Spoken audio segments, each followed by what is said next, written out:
speaking at the 12th edition of the Education Summit organized at the Leela Palace in Bengaluru on 6th August 2022, Mr. Kim O. Noble, Principal, Tunbridge High School, Bengaluru, spoke to the Education Times and shared his thoughts about the summit, about the significance of creating leadership from a young age, and the changes he wishes to see in the education sector. Let's hear his thoughts. So good evening, ladies and gentlemen. We have with us Mr. Kim O. Noble, Principal, Tunbridge High School, Bengaluru. Welcome to the summit, sir. Thank you. It's my pleasure being over here. Yeah. Okay, tell us in brief about your experience being here in, under one roof where all the educationists are present.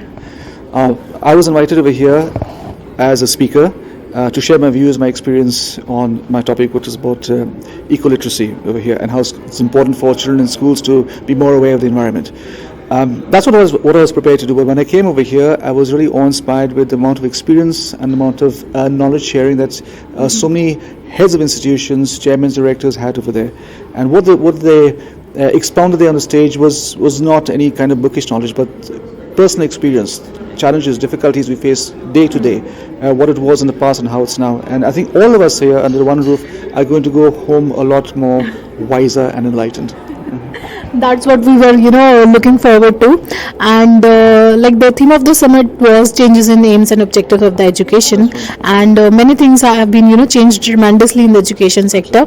And so I would like to, just ask you about the significance of creating leadership from a young age. How do you think it's important for the, overall growth of the student, especially in the, the advent of technology is there in the scenario we are living today? That is very close to my heart, and I'm glad you asked for this question.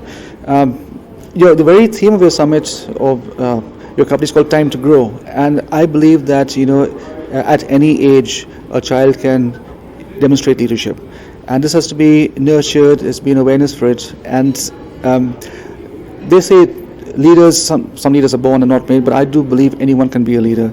And this comes from making kids aware of who they are internally, insightfulness into their own lives, into their own personalities and character, and then being also conscious of what is out there and what they can do and how to do the best at what they can.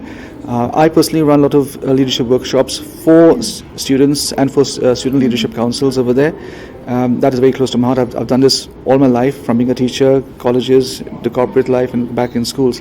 And we see so much of future for our nation in these young leaders. And it's not always the ones who are best in academics who make good leaders. It's sometimes our backbenchers who are the ones who could actually lead this nation forward in every way. Yes. Okay, so what are the changes that you wish to see in the future in the education sector? The future itself is changing us in many ways. I mean, what we know today is going to be obsolete in another 7 years. Everything. The jobs, the careers that we are familiar with, that we are training our kids for, okay, we don't know if they'll even take those up. Or maybe they could teach us what is there in the future. So I see really what's important now is not preparing any child for a certain career or for a certain job, but expanding the mind creatively, expanding a person's skills in every way, through communication, through leadership, through team building, whatever skills, cognitive skills, creative thinking, especially critical thinking over there. So whatever challenges come our way, it's easy for students to pick up, adapt, learn, absorb, and move ahead and carry themselves forward in the career of their choice. Not the teacher's choice, not the parent's choice, but the choice of the child themselves. This is where we need to focus education on, and from making experts of children, making them more versatile and making them aware and prepared for the real world out there. Thank you so much for your valuable thoughts, sir. We look forward to your presence in our next session as well. Thank you so much. It'll be my pleasure to be here again and to learn a lot more. Thank you so much.